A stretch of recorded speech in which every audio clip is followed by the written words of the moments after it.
नमस्कार, हून टीवी देख रहे हैं आप। मैं हूं आपके साथ विशाल गर्ग। खबरों की शुरुआत करेंगे बड़ी खबर से। प्रदेश में अर्धकुंभ से पहले गेस्ट हाउस आधुनिकीकरण की तैयारियां तेज। देहरादून के अतिथि गृह का भी किया गया निरीक्षण।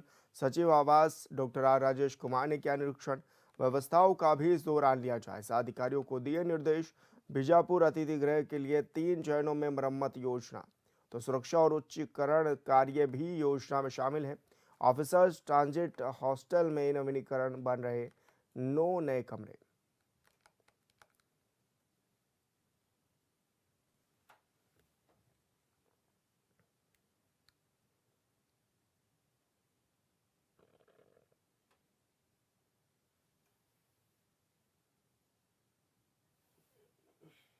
और देहरादून से बड़ी खबर मिल रही है। महाशिवरात्रि पर शिवालयों में उमड़ी भारी भीड़। टपकेश्वर महादेव मंदिर, पृथ्वीनाथ मंदिर में भी भारी भीड़ नजर आ रही है। भक्तों ने मंदिरों में किया रुद्राभिषेक और विशेष पूजा अर्चना। प्रेमनगर क्षेत्र में निकली शिव बारात तो हर हर महादेव के जयकारों से गूंज उठे मंदिर। टपकेश्वर मंदिर में 15 दिवसीय मेले का शुभारंभ भी हो गया है। पूजा सामग्री और फलों की खरीदारी से बाजारों में भी रौनक है और इस दौरान दाम भी बढ़ते हुए नजर आए हैं। तो महाशिवरात्रि पर आस्था का सैलाब उमड़ पड़ा है। प्रेमनगर क्षेत्र में शिव बारात भी निकाली गई है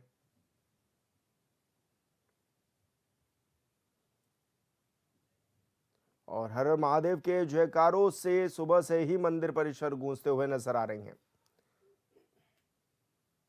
रुद्राभिषेक कर रहे हैं बड़ी संख्या में लोग और टपकेश्वर मंदिर में 15 दिवसीय मेले का भी शुभारंभ इस दौरान हो गया है। पूजा सामग्री और फलों की खरीदारी से बाजारों में रौनक भी इस दौरान बढ़ी है और इस दौरान दाम भी बढ़ा दिए गए हैं। तो महाशिवरात्रि पर शिवालयों में आस्था का जनसैलाब नजर आने लगा है। भारी भीड़ उमड़ने लगी है और टपकेश्वर महादेव मंदिर, पृथ्वीनाथ मंदिर में भी भारी भीड़ नजर आ रही है। तो भक्तों ने मंदिरों में किया रुद्राभिषेक और विशेष पूजा अर्चना।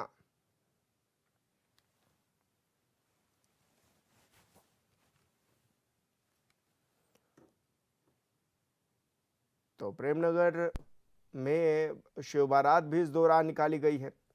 हर हर महादेव के जयकारों से गूंज उठी है मंदिर परिसर और ऐसे में टपकेश्वर मंदिर में 15 दिवसीय मेले का शुभारंभ भी इस दौरान हो गया है। तो महाशिवरात्रि पर मंदिरों में भक्त पहुंच रहे हैं, बड़ी संख्या में पहुंच रहे हैं, अपनी मन्नतें भी मांग रहे हैं।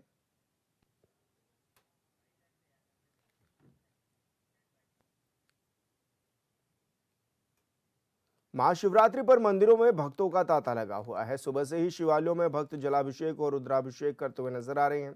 इस मौके पर मंदिरों को आकर्षक रूप से सजाया संवारा भी गया है। मंदिरों का विशेष रंग रोगन के साथ साथ लाइटिंग और पुष्प सज्जा भी की गई है। वहीं मंदिर पुजारी ने महाशिवरात्रि की मान्यताओं के बारे में भी जानकारी दी है।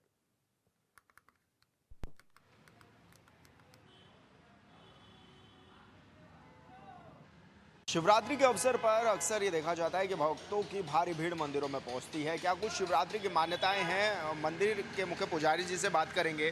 सर, क्या कुछ मान्यताएं हैं इस बार की शिवरात्रि की? कितना खास है इस बार की शिवरात्रि? देखो, शिवरात्रि तो ऐसे हर वर्ष खास ही होती है। भगवान शंकरे भवानी शंकरो वंदे श्रद्धा विश्वास स्वरूपिणो। भगवान शंकर और माँ पार्वती श्रद्धा और विश्वास के देवी देवता हैं और क्षणम रुष्टे क्षणम तुष्टे। भगवान शंकर जितनी जल्दी प्रसन्न होते हैं उतने जल्दी कोई और देवता प्रसन्न नहीं होते। तो लोग सभी हर्षोल्लास से शिवरात्रि मनाते हैं, भगवान शंकर से वरदान मांगते हैं और भगवान शंकर का जलाभिषेक रुद्राभिषेक करते हैं और जो भी जिसके मन में किसी प्रकार की कामना हो भगवान शंकर से मांगते हैं। और भगवान शंकर तो जो है कष्ट हर, रोग हर, हर हर हर चीज़ के हरण के देवता हैं और सुख के दाता हैं। क्या कुछ मान्यताएं हैं? किस तरह की पौराणिक कथाएं हैं कि शिवरात्रि मनाई जाती है? देखो, शिवरात्रि में तो जो है भगवान शंकर ने जब हलाल विष निकला था उसको भी गले में धारण किया था और नीलकंठ कहलाए थे। एक कोई मान्यता है भगवान शंकर का शिवरात्रि विवाह इत्यादि के सब माँ पार्वती से विवाह हुआ है अनेक अनेक अनंत शास्त्र में अनेक अनेक मान्यताएं हैं भगवान शंकर की। क्या किस तरह से पूजा अर्चना पंडित जी की जाती है इस दिन? देखो पूजा अर्चना भगवान शंकर की, मैंने कहा ना रुद्राभिषेक, भगवान के षोडशोपचार से भी दूध दही शहद शक्कर घी से भगवान शंकर का स्नान, रुद्राभिषेक, जलाभिषेक, गंगा जल से लोग कावड़ लेके आते हैं और कावड़ लेकर के जो है गंगा जल ला करके भगवान शंकर को अर्पण करते हैं। क्या इस दिन मनोकामनाएं पूरी भी होती? बिल्कुल मनोकामना, जिस कामना के लिए वो शंकर के द्वार पर आता है वो कामना भगवान शंकर उसकी परिपूर्ण करते हैं। धन्यवाद हमसे बातचीत करने के लिए। तो कहा जा सकता है कि शिवरात्रि का अपना एक अलग महत्व है और शिवरात्रि के दिन भक्तों की भारी भीड़ मंदिरों में नजर भी आ रही है और बड़ी संख्या में जो भक्त हैं वो पहुंच रहे हैं शिवालयों में और ऐसे में अपनी मनोकामनाएं मांग रहे हैं, बाबा भोले पर जल अभिषेक कर रहे हैं ताकि उनकी मनोकामना पूरी हो सके। हॉर्नबिल टीवी के लिए देहरादून से विशाल भट्ट। खबर बड़कोट से है, जहां यमुनोत्री विधानसभा में 2027 के विधानसभा चुनाव को लेकर अभी से राजनीतिक हलचल तेज होने लगी है। संभावित दावेदारों के चेहरे धीरे धीरे सामने आने लगे हैं। क्षेत्र में चुनावी माहौल बनने के साथ ही तमाम दावेदार अपनी अपनी रणनीति पर काम करते हुए नजर आने लगे हैं। महिलाओं को आरक्षण मिलने की चर्चा के बीच महिला उम्मीदवारों की सक्रियता भी बढ़ गई है। इसी क्रम में पूर्व जिला पंचायत अध्यक्ष जशोदा राणा ने भी अपनी दावेदारी खुलकर सामने रखी है।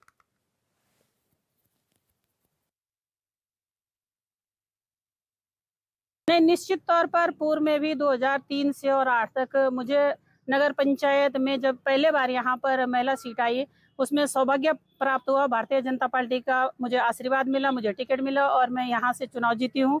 और 2014 में पुनः जब जिला पंचायत की पहली महिला सीट जिला पंचायत अध्यक्ष ही आई तो मैं वार्ड से सदस्य का और जिला पंचायत अध्यक्ष रहने का भी मुझे मौका मिला है।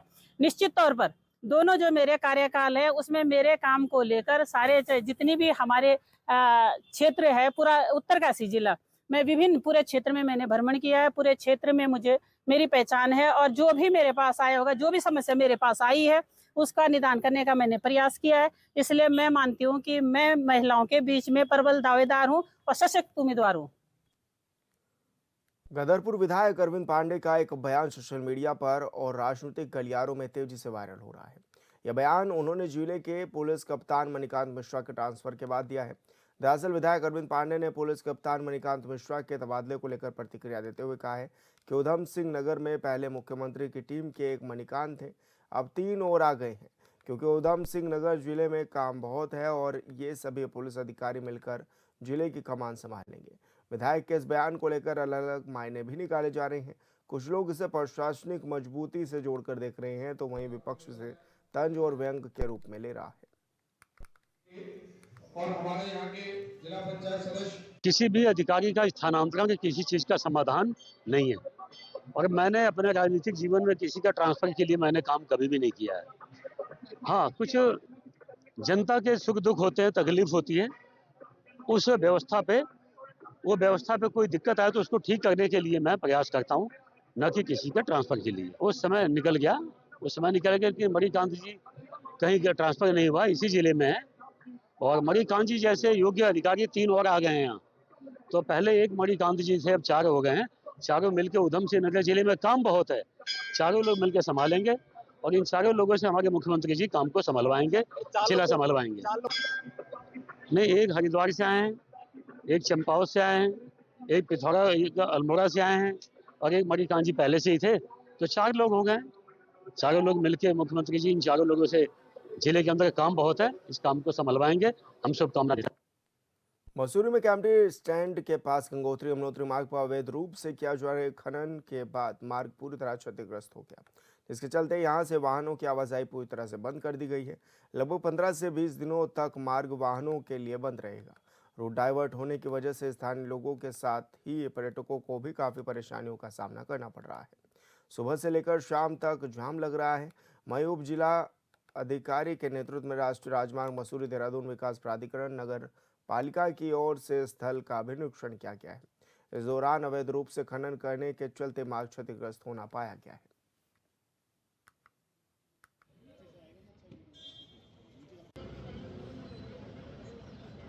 हमारी सूचना प्राप्त हुई थी कि लगभग 3 साढ़े 3 बजे जो एनएच का भाग है एक जो केम्प्टी टैक्सी स्टैंड के पास है वो गिर गया है। उसमें आज निरीक्षण किया गया, सभी संबंधित विभाग मौजूद थे। तो उसमें ये पाया गया प्रथम दृष्टया कि एनएच के ठीक नीचे तलहटी पर एक मानचित्र स्वीकृत हुआ था एमडीडीए के द्वारा, लेकिन उसमें जो उनके भूमि स्वामी थे उनके द्वारा वहाँ पे एक अवैध खनन किया जा रहा था और मानकों के अनुरूप नहीं, उनसे ज़्यादा खनन किया जा रहा था, जिस कारण जो है प्रथम दृष्टया ये प्रतीत होता है कि उसके कारण ही रोड को क्षति पहुंची और रोड गिर गई वहाँ पे।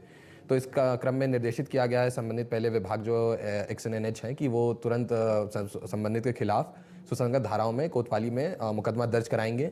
इसके बाद जो खनन विभाग है उनको कहा गया है कि पूरी खनन कितना हुआ उसका आकलन कर उस पर जुर्माना जो अधिरोपित करेंगे। इसके अलावा एमडीडीए को भी कहा गया है कि अगर वो चूंकि मानकों के अनुरूप कार्य नहीं हुआ है तो उससे नक्शा निरस्तीकरण की जो 15(9) के अंदर धारा के अंदर जो कार्रवाई होती है वो कार्रवाई की जाए। इसके अलावा जो एक्सएनएनएच को भी निर्देशित किया गया कि संबंधित क्षति का जो आकलन है वो आकलन कर और पूरी वसूली की जो कार्रवाई है वो संबंधित जो भी अवैध खनन करता है उनसे वसूल की जाए, उसके हेतु आवश्यक कार्रवाई करेंगे। जी, रोड अभी फिलहाल तो देखिए 4 पहियों के लिए बंद है, 2 पहियों के लिए हमने साइड से एक वैकल्पिक व्यवस्था बना रखी है। इसके अलावा डाइवर्जन प्लान किया गया है, हम कोशिश करें कि जल्द से जल्द करें, बट लगभग फिर भी हम 15 से 20 दिन लगभग इस रोड को पूरी तरह से सुचारू करने में लग जाएंगे। जसपुर नगर पालिका क्षेत्र में वार्ड 14 डक बंगला में भू माफियाओं की दबंगई देखने को मिली है, जहां क्षेत्र में नगर पालिका की ओर से बनाई गई लगभग 200 मीटर रोड को भू माफियाओं ने जेसीबी से तोड़ डाला है और सूचना पर क्षेत्र विधायक आदेश चौहान मौके पर पहुंचे हैं। इस दौरान उन्होंने बताया कि सन 2011 में भी इस रोड को राज्य सरकार की ओर से बनवाया गया था, लेकिन इसरार हुसैन ने इसे तोड़ दिया था। इसके बाद तत्कालीन उप जिलाधिकारी चतर सिंह चौहान की ओर से नोटिस भी दिया गया था। इसमें आकलन कर वसूली की बात भी कही गई। इसके बाद इस रोड को नगर पालिका की ओर से बनाया गया, मगर एक बार फिर इसरार अहमद ने इस रोड को जेसीबी की मदद से तोड़ डाला। विधायक ने कहा कि जो भी इसमें दोषी है उसके खिलाफ एफआईआर दर्ज कर कानूनी कार्रवाई की जाए।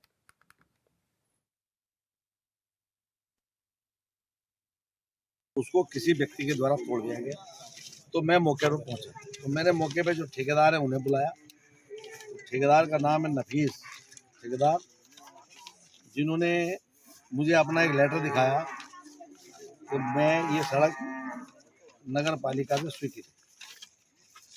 ये नगर पालिका से स्वीकृत है, पत्रांक 44 है और 9/5/25 को इन्हें वर्क ऑर्डर दिया गया। ठीक है, ये सड़क लगभग बन के तैयार थी,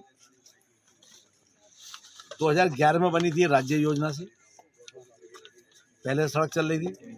और जब 2011 की सड़क को अभी कुछ माह पहले तोड़ा गया, तो हमारे जो तत्कालीन एसडीएम है चतर सिंह जी ने, जो जिस व्यक्ति ने अब तोड़ी है उनकी पत्नी के नाम ये नोटिस जारी किया था कि आपने ये सड़क तोड़ी है, सड़क पहले से पूर्ववत चल रही है और इसका आकलन कर आपसे वसूली की जाएगी।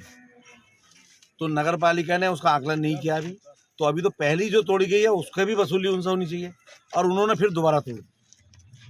तो क्योंकि मुझे जैसा पता चला कि इन्होंने ईओ को बताया, लेकिन ईओ साहब का बहाना बनाया या किसी कार्य से गए थे मुझे मालूम नहीं, लेकिन आज मैंने ईओ को अवगत कराया कि भाई आपने सरकारी संपत्ति का कोई बाधा डाला है, नुकसान पहुंचा रहा है, तो आपने कार्रवाई क्यों नहीं? इसमें पता चले कौन दोषी है कौन हुआ है, इस पर सख्त कानूनी कार्रवाई होकर इस पर खिलाफ मुकदमा किया जाए। ये किसने बनवाई थी रोड?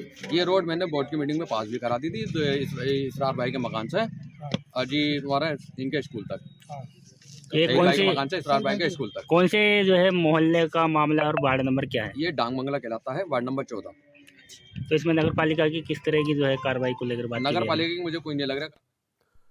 पहाड़ी राज्य उत्तराखंड के जंगलों में गर्मियों के दौरान लगने वाली वनाग्नि की घटनाओं की रोकथाम को लेकर वन विभाग अलर्ट मोड पर है।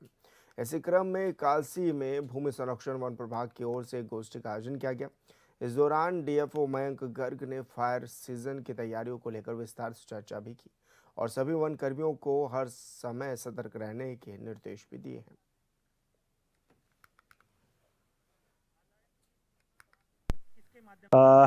कि प्रत्येक वर्ष 15 फरवरी से 15 जून तक का जो कार्य टाइम पीरियड होता है वो उसे वन विभाग वनाग्नि काल के तौर पे देखता है, और इस बार भी कल 15 फरवरी से वनाग्नि काल ही प्रारंभ होने वाला है, जिसमें आप सबको मैं कालसी वन प्रभाग के माध्यम से अवगत कराना चाहता हूँ कि हमारे यहाँ पर जो वनाग्नि को नियंत्रण करने के लिए जितनी भी चीज़ें तैयार की जाती हैं वो सब हमारे द्वारा तैयार कर ली गई हैं। जैसे मैं कुछ एक एग्जांपल के तौर पे आपको बता देता हूँ।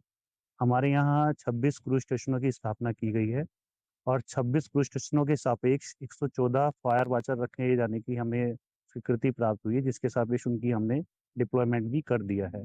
इसके साथ साथ जितनी भी हमारे क्रूज स्टेशंस पर आवश्यकताएं होती हैं, वह फायर को नियंत्रण करने के लिए जिन उपकरणों की आवश्यकता होती है, उन उपकरणों को भी वहाँ पर उपलब्ध करा दिया गया है।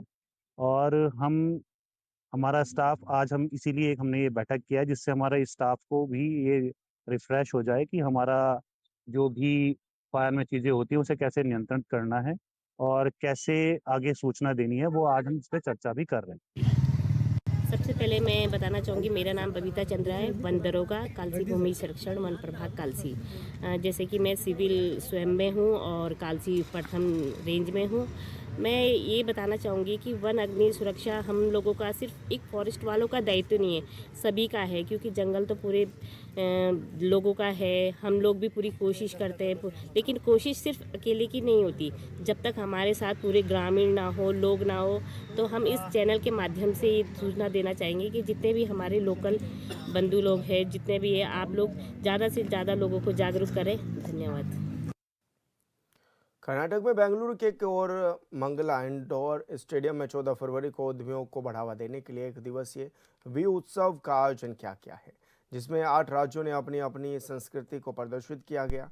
उत्तराखंड की लोक कला और संस्कृति ऐपन को लेकर उत्तराखंड के लोक कलाकार ज्योति जोशी ने ऐपन को महत्वता की जानकारी दी है। कर्नाटक की जनता ने उत्तराखंड की लोक कला ऐपन को काफ़ी सराहा है। ज्योति जोशी उत्तराखंड के इस लोक कला ऐपन को संरक्षित करने का प्रयास कर रही है। उल्लेखनीय है कि ज्योति जोशी ने ऐपन कला को देश और विदेश में पहुंचाया है। उत्तराखंड की इस कला को नई पहचान दी है। ज्योति जोशी ने विधानसभा भवन देहरादून और गैरसैंण विधानसभा भवन में भी ऐपन कला के सौंदर्य को बिखेरा है।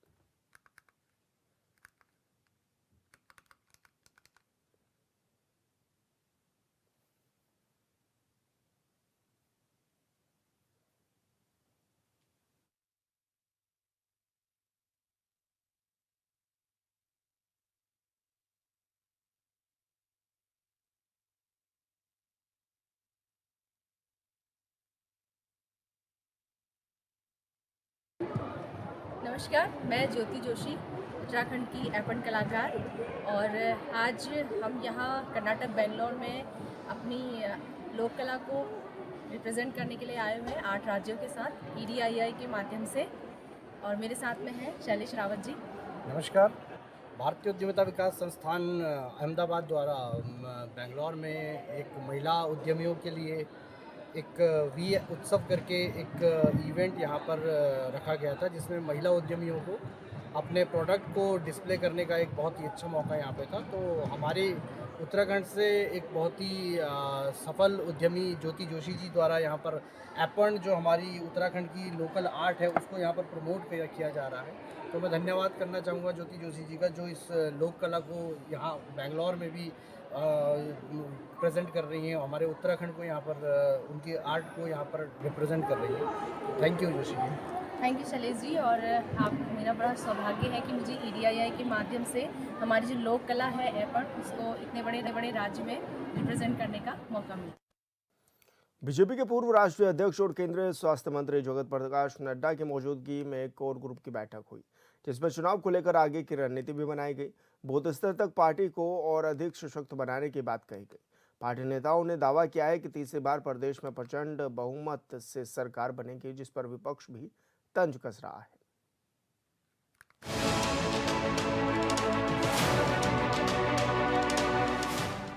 देहरादून में हुई भाजपा प्रदेश कोर कमेटी की बैठक में आगामी विधानसभा चुनाव में 70 सीटों पर विजय सुनिश्चित करने के लक्ष्य को लेकर मंथन किया गया।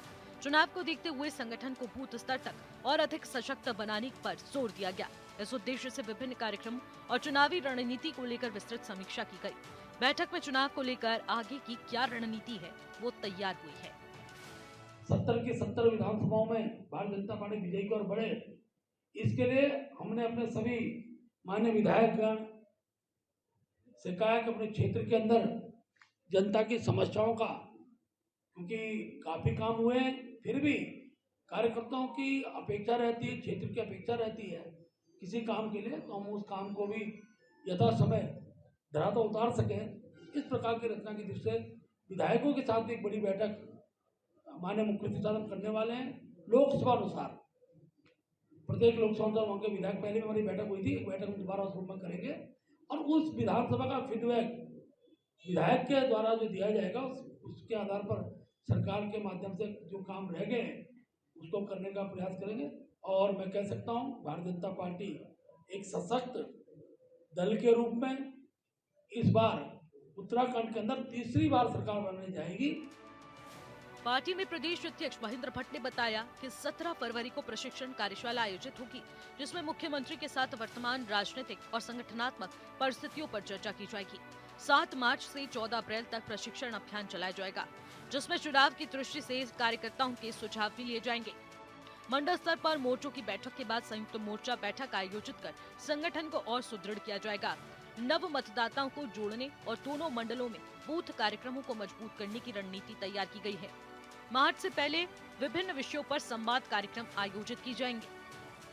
मोर्चे गठन का संयुक्त मोर्चा बैठक, ये भी हम मार्च के फर्स्ट वीक जो हमारा बजट सत्र चलेगा उसी तिथियों के आसपास हम ये मोर्चों की संयुक्त बैठक भी करेंगे। मोर्चों के कार्यक्रमों की श्रृंखलाएं चुनाव की दृष्टि से क्या क्या होंगी, उन श्रृंखलाओं का कार्यक्रम का स्वरूप उस बैठक में निश्चित होगा। और महिला मोर्चा, युवा मोर्चा, इनके कार्यक्रम की श्रृंखला बढ़ेगी। खासतौर पर नव मतदाता जागरण के लिए उसकी हम रचना करेंगे।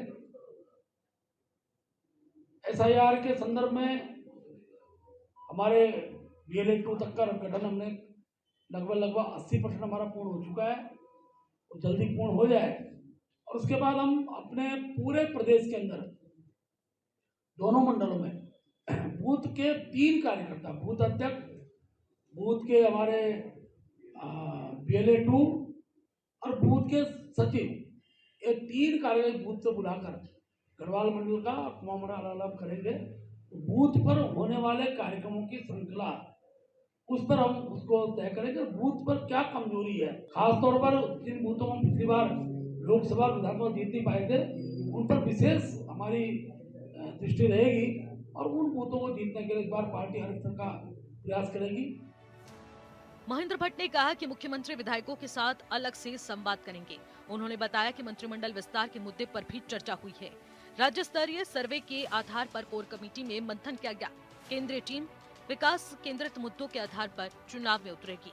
23 मार्च को सरकार के 4 साल पूरे होने पर भव्य कार्यक्रम का आयोजन किया जाएगा, जिसमें पार्टी के केंद्रीय मंत्रियों के साथ ही PM मोदी को भी आमंत्रित किया जाएगा। चुनावी दृष्टि से कार्यकर्ताओं को प्रशिक्षित करने के लिए वाराणसी में प्रशिक्षण शिविर भी भेजा जाएगा। सरकार के 4 वर्ष का कार्यकाल 23 मार्च को पूर्ण होने वाला है।